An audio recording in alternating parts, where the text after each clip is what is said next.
반갑습니다. 미풍입니다. 구독과 좋아요 부탁드리도록 하겠습니다. 서민들의 저승사자 공포의 DSR 규제가 조기에 도입한다고 오늘 확정을 지었습니다. 그래서 이 대출이 필요한 사람들은 대부분 서민들이죠. 돈이 많은 사람들이 왜 대출이 필요하겠습니다. 대출이 필요 없습니다. 집을 살 때도 무엇을 하든 간에. 그래서 이 서민들에게는 이 DSR 규제는 엄청나게 공포가 되고 저승사자 역할을 하게 될 것이다. 저는 그렇게 보고 있습니다. 여러분들 다 공감을 하실 거라 믿어 의심치 않습니다. 가계부채 대책 총 대출 2억을 넘으면은 DSR 규제를 한다고 오늘 발표를 했습니다. DSR은 총부채 원리금 상환 비율이라고 합니다. 그래서 우리가 여러 가지 부채가 있을 거예요. 뭐 자영업 하시는 분들도 뭐 부채 있을 거고, 아니면 자동차 우리가 할부 대출, 그리고 뭐 신용 대출도 있을 거고, 마이너스 대출도 있을 거고, 그리고 주담대. 그런데 모든 것을 전부 다 통합으로 하는 겁니다. 총 부채 원리금 상환 비율인 거죠. 그래서 이 부채는 분리가 안 됩니다. 하나로 모아졌을 때 이제 2억 원이 넘으면은 그 비율을 40% 이내로 제한을 한다는 내용이란 것입니다. 그래서 기대출이 이미 있는 사람들은 한도가 거의 없게 된 거죠. 많이 줄어들거나 그렇게 보시면 될 것 같고, 그래서 더 죄는 가계빚, 능력만큼 대출 조기 시행한다. 이게 사실 능력만큼 아닙니다. 40%가 넘어갈 수 없다고 이제 못을 박은 겁니다. 그래서 그 능력도 40%를 받을 수 있느냐 없느냐, 이것도 이제 아마 능력으로 갈림길에 서게 될 거죠. 가계빚을 더 잰다고 한다. 그래서 서민들만 계속 죽이는 정책이 되는 거죠. 그래서 이 부분은 우리가 지금 요약해서 보자면 이겁니다. DSR 관리 기준 강화, 이거는 이제 40%죠. 40%가 됐고, 총부채 원리금 상환 비율이니까. 그리고 이거는 언제부터 적용이 되냐? 2억 원을 넘었을 때부터. 총부채가 2억 원을 넘어서는 모든 것에 있어서 조정지역, 투기지역, 투기과열지역이 해당되면은 40% 적용이 됩니다. 그리고 오른쪽에 보면은 하나를 열어줬어요. 전세대출 상환능력 원칙 적용이라고 해서 전세대출은 추가 대출 시에만 DSR을 지금 전세대출 원금 적용을 해버린 겁니다. 그래서 보증한도 산정 시 상환능력 기준을 도입을 하게 되고, 전세대출 같은 경우는 어떻게 됩니까? 다음 달부터 원금과 함께 갚아야 됩니다. 다음 달부터. 그러니까 원금을 갚아야 돼요. 기존에 원금을 안 갚아도 됐었습니다. 그런데 원금과 이자를 이제는 전세대출도 갚아야 된다. 그렇게 지금 얘기 안 하고 있습니다. 이거를 뭐 지금 확정이 된 것인지 좀 이해가 안 됩니다. 이게 전세대출도. 그래서 기존에 있는 대출을 제외한 나머지 대출도 우리가 추가 대출을 받을 때 이 DSR에 전세대출 원금을 적용을 시킨다는 내용이죠. 그래서 이거는 사실 뭐 지금 전세대출은 탈출구를 하나 열어주긴 열어줬으나 사실 이거 이용을 할 수 있을지 없을지도 저는 의문이 되네요.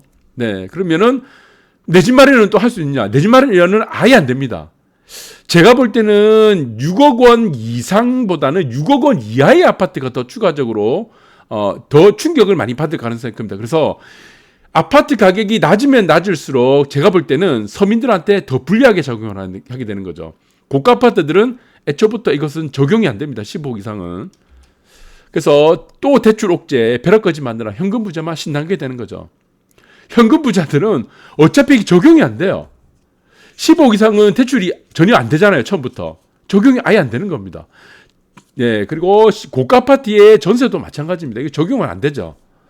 그래서 서민들이 필요한 실수요 계층들, 실수요 전세 같은 경우에만 집중적으로 타격을 준다, 이렇게 보시면 될 것 같습니다. 그래서 내년 주담대 반토막, 저는 이거 반토막이 아니라고 봅니다. 이미 지금 DSR이 적용이 된다는 것은 이미 가지고 있는 총부채 원리금 상환 비율을 적용하기 때문에 40%가 아니라 40% 자체가 아예 이제 기준 최고의 상한선을 뒀기 때문에 이미 가진 총부채를 합산을 했을 경우에는 추가적으로 받을 수 있는 대출은 거의 저는 희박하다고 봅니다. 2억 원 이상을 넘어가기는 저는 어렵다, 이렇게 보고 있습니다.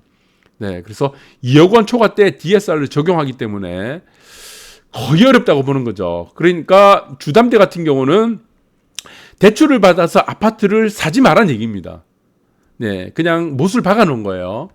그러니까 주민 주거 사다리 걷어찼다 이렇게 보시면 되고, 대출 쪼그라든 무주택자가 이제 분노를 할 수밖에 없는 거죠. 왜? 여러분들이 선택지가 있습니다. 총 한 4개 정도 선택지가 있을 거예요. 첫 번째 선택지가 뭐죠? 네, 아파트를 사는 겁니다. 매입하는 거예요.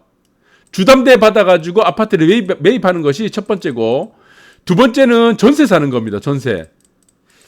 세 번째는 무엇입니까? 월세. 월세가 되겠죠. 네 번째는 무엇입니까? 임대 아파트입니다. 공공임대. 네, 공공임대가 되는데, 자, 여기서 선택지 중에 4가지 중에 우리가 지금 내 집 마련을 할 수 있는 방법은 첫 번째 매입을 해야 되죠. 매수를 하면 됩니다. 이거를 원천적으로 차단시켰습니다. 2억 원 초과에 대해서부터는 DSR 40% 적용하기 때문에 이게 대출이 안 나온다는 얘기입니다. 여러분들. 계산기 아무리 두들겨보세요. 6억 원 이상 집 절대 못 삽니다, 이거. 그러나 6억 원부터가 타격을 받는 게 아니고 6억 원 이하부터 더 타격을 받게 됩니다.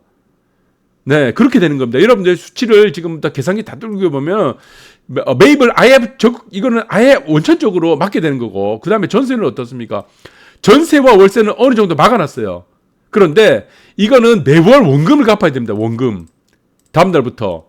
전세 대출은 원금 안 갚았는데 이제부터 원금 갚아야 됩니다.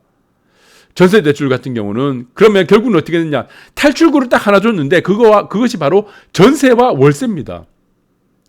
그래서 저는 이 생각이 듭니다. 그렇다면은 매매 시장은 당연히 위축이 되겠죠. 당연히 위축될 수밖에 없죠. 왜? 대출을 다 막아놨으니까. 거래량이 어떻게 되겠습니까? 매매 강도가 줄어들 수밖에 없게 된다. 거래량이 줄어들고 전부 다 매수 매도가 소극적일 수밖에 없다. 아예 매수를 하려는, 내 집 마련을 하시려는 분들은 아예 원천적으로 봉쇄가 됐으니까, 살 수가 없으니까.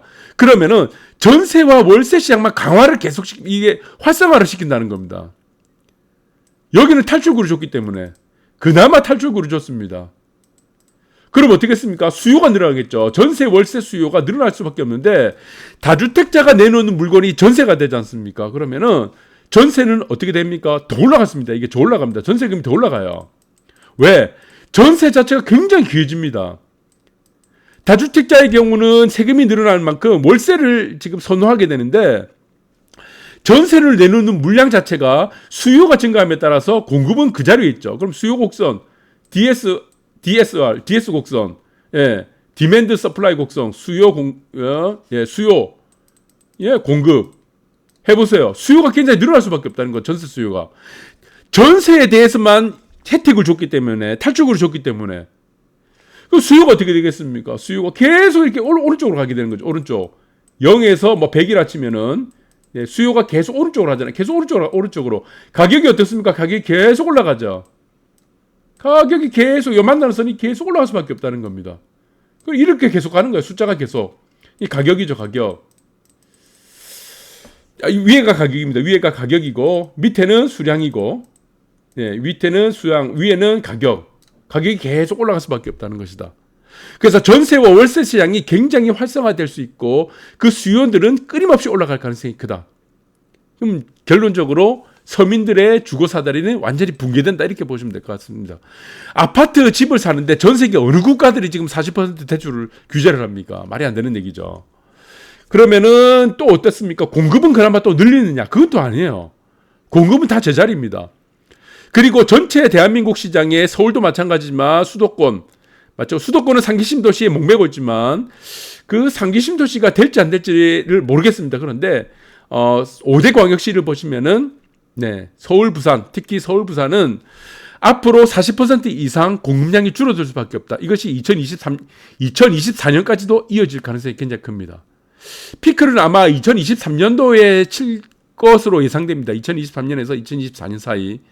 그 과정에서 전세와 월세 시장만 지속적으로 탈출구를 주고 매매 시장은 이런 식으로 DSR로 규제를 묶는다.